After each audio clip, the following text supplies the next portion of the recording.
Sa magandang umaga po sa ating lahat. Tayo po ngayon ay narito para sa pagbabasa ng Biblia na matatagpuan sa Matthew 5:3 hanggang 12. Ang mga pinagpala. Pinagpala ang mga taong walang inaasahan kundi ang Diyos, sapagkat kabilang sila sa kaharian ng langit.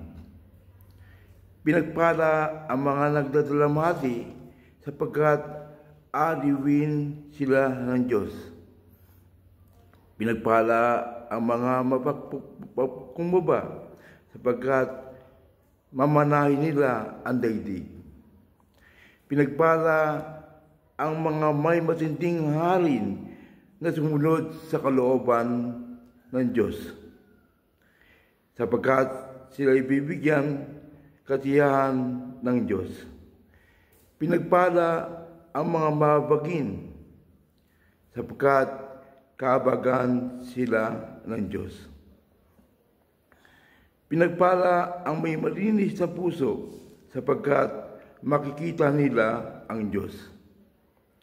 Pinagpala ang mga gumagawa ng paraan para sa kapayapaan, sapagkat sila itinuturing na mga anak ng Diyos.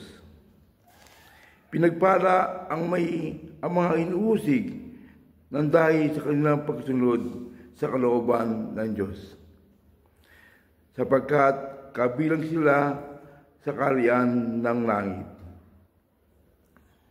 Pinagpala ang mga nilalait at inuusig ng mga tao, at pinaglatangan na lahat ng uri ng kasamaan na pawang kasinungalingan ng dahil sa akin.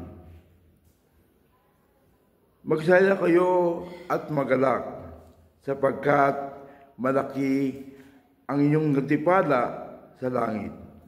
Alalahanin ninyong inuusig din ang mga propetang nauna sa inyo. Purihin po ang Panginoon. Purihin po ang pagbasa ng kanyang mga salita.